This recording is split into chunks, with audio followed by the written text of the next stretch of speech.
It's hello, beautiful. Pretty goofy.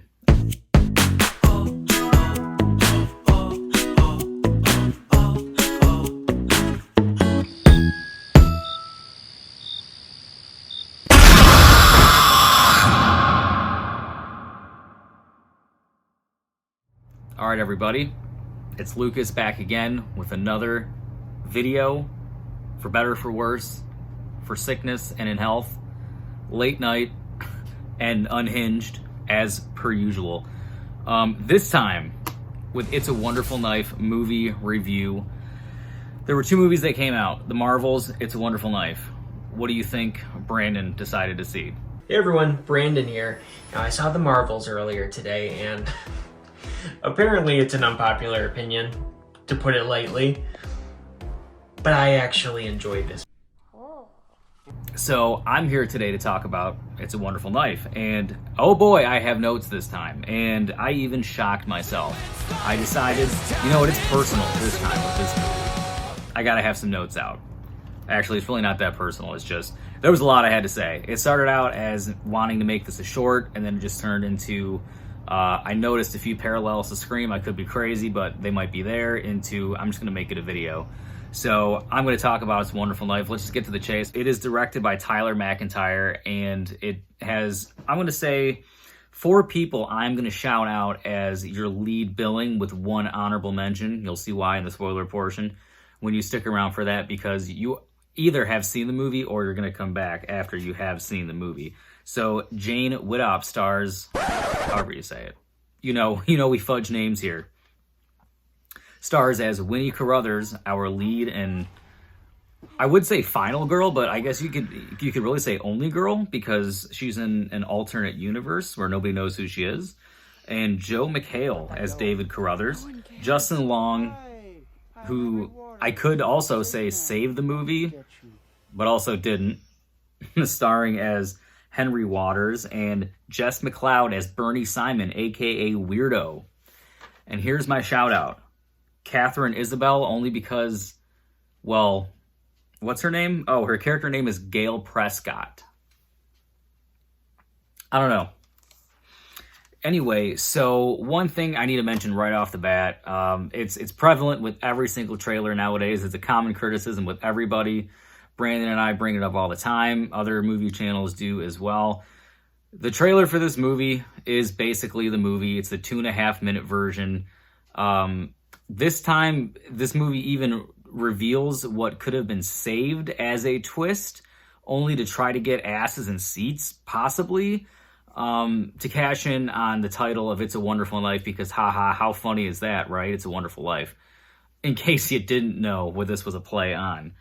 The trailer is more than half of this movie, and it excludes like 2 twists, and that's it. So, as far as the plot goes, it's going to sound like I'm giving away a lot, but I'm basically giving you the elongated trailer, which is half the movie here. So, during a Christmas party, there is a masked maniac dubbed the Angel who is killing off Winnie Carruthers' friends, and in a twist of fate, she ends up killing the killer, and in unmasking him, finds out that he is the mayor, real estate mogul guy of this Hallmark town that they're in, right? Which is something that could be saved toward either the last act of the movie or maybe even the middle if you're going to have multiple twists. But after she after she reveals who this man is, doesn't stop there for her mental anguish, because the town quickly gets over this murder spree and acts like it never happened. This Christmas still haunts me. Don't let that go. No one cares. And because of that, she has this unresolved trauma, if you will. And she wishes, after a really horrible Christmas the following year, that she was never born. And under the Aurora Borealis does this wish come true, or where she wakes up in this alternate timeline where she indeed doesn't exist. Nobody knows her. Also, because she didn't exist, Henry Waters was never stopped. So the Angel is still at large in this town. She has to team up with an unlikely companion, Bernie, the weirdo. Together, Can they solve this crime? Tune in next week for another episode and the stunning conclusion of this season of Scooby-Doo. Don't you recognize them, Sheriff? Movies that are self-aware are kind of up my alley in a lot of ways as well. So I did have some hope for it. The trailer is enjoyable.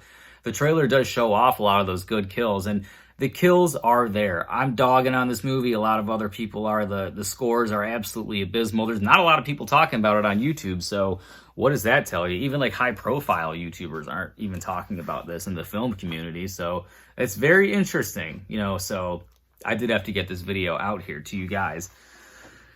As far as continuing with the non-spoiler portion, the kills are fun. They're slasher kills. You know, he uses a variety of sharp and blunt objects to kill his victims. All the tropes are there. The cinematography, I guess, it's average. You know, I like some of the way the blood ties in with the costume and the snow, you know, being able to chase someone and blend in. They never really use that, but I could, you know, see it being used to its benefit. Maybe if the movie had some more time in the oven and some more creativity behind it, that could have been another point that I could have added to its belt here. But acting, directing, the score, I never even noticed it once. I mean, this movie excels at literally nothing. I would say the only thing this movie excels at being is the most LGBTQ plus movie of the year, because it truly is. Not saying that's a good or a bad thing, but that almost feels like it's an undiagnosed plot point in this film. So really, Justin Long is the only standout character in this. I couldn't tell you any personality trait of anybody in this film, truly. I could say maybe one thing about Winnie's boyfriend, but that could be seen as a spoiler, so we'll have to save that. But basically, the movie has some Scream nods. I can't talk about too much of those other than, like, the costuming is very similar in a lot of ways to, like, what they sell in the store from Fun World. It reminds me of the Phantom Banshee costume I believe they just started selling this year. I could be wrong if it's this year, but I'll put up a picture. It looks a lot like this costume. But the thing is, they wasted absolutely no time in picking out a design for the mask of the angel, because there is no design. It's just a blank, slightly reflective, white, plasticky mask. You couldn't do anything. You couldn't have put an actual angel on there. You know, being angels are something you see during Christmas time, being the birth of Jesus Christ. That would have been much more effective. Like that new Thanksgiving movie that's coming out. Hopefully that movie's better than this. But that movie has that pilgrim mask that's attached to it. Like, you guys didn't even do that. I understand this is like shoestring budget shit here. But that is so wasted that it pisses me off. The killer, I guess maybe this isn't too much of a spoiler, but he definitely trips and falls and is very goofy like Ghostface. The rest I can't really talk about because that's some of the only spoilers of the movie. So, is there some fun to be had here? I'm talking a lot of shit, yes. But if you turn your brain off, popcorn movie, maybe if you celebrate 420, you can do that, or you're like that, what was Jeremy John's thing, like no alcohol required? Yeah, this is not one of those movies of no alcohol required, if that's also your taste, because it doesn't make any sense. It's really goofy. Even I got slightly confused at sometimes, and I don't know. What's my score? We're just gonna rate this son of a bitch. I'm gonna have to give this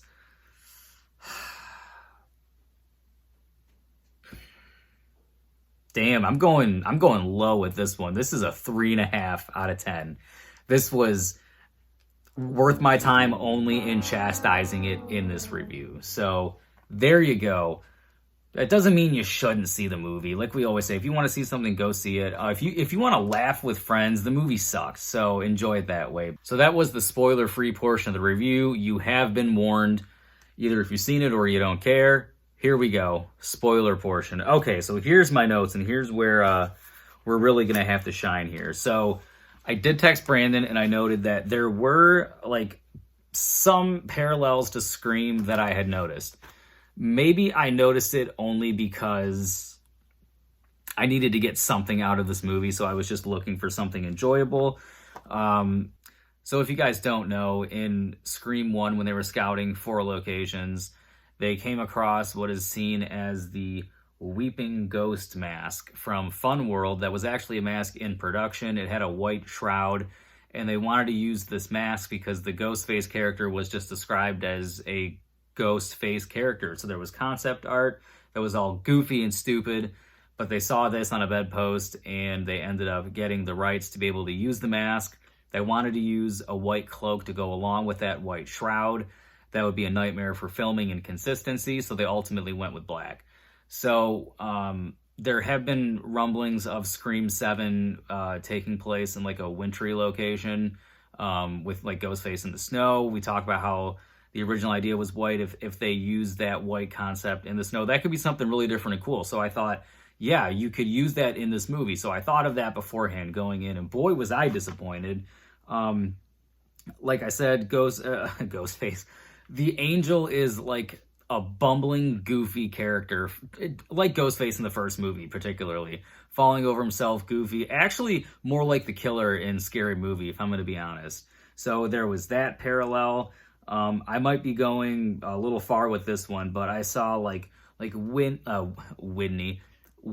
as like a Sydney or like a Casey, where she has like the blonde hair. Her aunt, I believe it was, whose name is Gail Prescott. I found that to be a little funky. Maybe they had some inspiration there. They do have like the goofy, bumbling cop who is Henry Waters' brother. I would say goofy, bumbling, and lovable, but he's not lovable one fucking bit. So I was just starting to see these things and I couldn't unsee them. And then when I had heard like 3 people in the 5 reviews that are up on YouTube over this movie also mention Scream, I'm like, hey, maybe I got some things I could shoehorn in here. But yeah, let's do that. Also, so here's the one plot point that ties into Scream. But the big thing that they didn't show in the trailer, which is like the only twist, there's 2 twists I could say they didn't show in the trailer, was that there are 2 killers. But only in this alternate timeline. So in the alternate timeline, she finds out that she isn't, like her family isn't her family anymore. They don't have a daughter, but she goes to the house. Her brother's alive, blah, blah, blah. So they realize, since no one's gonna... Winnie and Bernie realize at this point, like, nobody's gonna help them, so they have to kill the angel. And they eventually kill the angel. They lure him into, like, a movie theater, and it says on the marquee, I think I wrote it down in here somewhere, it says, I think it was Merry Christmas, we are inside David.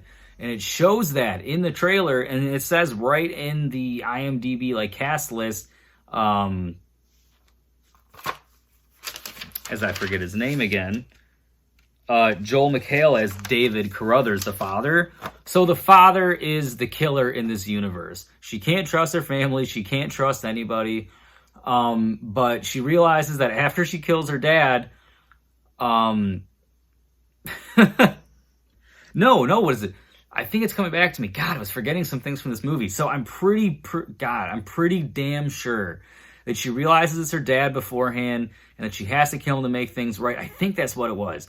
So she kills him, blah, blah, blah, and it doesn't set things back to normal. So she goes off, and then her and Bernie go to kill Henry Waters. So they kill Henry Waters, and it like lifts away this curse that's on the Hallmark town where everybody's like eyes go back to normal after being in a trance, listening to him talk about like Christmas time.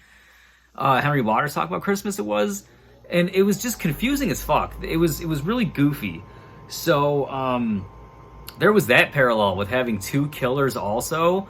And again, if you had hid both of the identities, you could have used that to its advantage and maybe gotten something better out of this film. But no, you had to put it all in the entire trailer. So that's that twist. But then the other twist is, good Lord.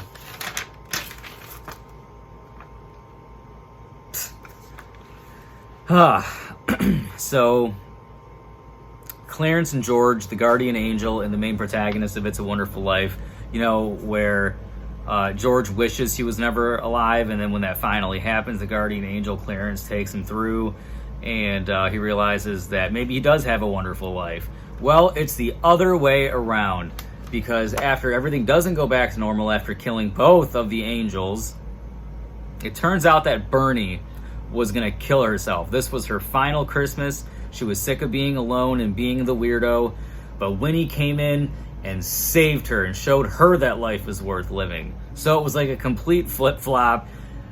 And then she wakes up on that Christmas where she was going to kill herself. And I didn't put this in the other part of it because this is hilarious. It wasn't in the trailer, but as like Christmas Day, her brother gets like this new truck to use for his business, I think it was, and she gets like this pink like jumpsuit, like cheerleader almost looking like comfy attire thing.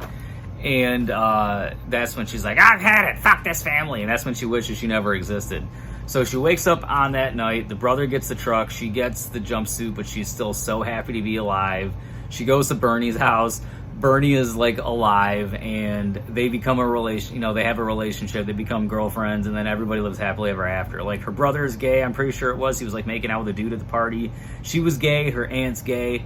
And like I'm sure Don Mancini might have had something to do with this movie at some point, possibly. And like, I'm not saying for better or for worse, but like at every twist and turn, like they're just shoving and hammering that point in here home. So this is like a Christmas horror comedy LGBTQ movie. That's what I would say this is. So is there anything else I really wanted to say in this? I think I mentioned almost everything. The movie's like an hour and a half. I guess the pacing is fine. Doesn't drag on too long, but it's wasted potential, I guess, even for how goofy the concept was. It's honestly more like we have this funny title. This is a funny idea. We don't have too many things to throw at the wall, but like we got this budget. We'll like put it on streaming, and they just so happen to be able to like swing this into theaters. But why they didn't do it, you know, in like December during Christmas time? I understand that like Christmas is like near and near, but there's a Thanksgiving movie that's coming out in a couple weeks. So like, what the fuck did you do with that one, guys? I don't know. So overall, this is a goofy movie, and I'm not talking Disney here, folks. But do I recommend seeing it? Again, sure, in the right setting and place, but no, I was not a fan of this one. So that's all I gotta say, guys. If you like other horror movie reviews and me picking up useless shit to show off to you with Brandon, then check out the channel. I can guarantee you there's something you're gonna find that you'll enjoy. But it's a wonderful life, everybody, and maybe your life isn't so bad. Always remember that. Always make sure that your glass of eggnog is half full this holiday season. Bye, everybody.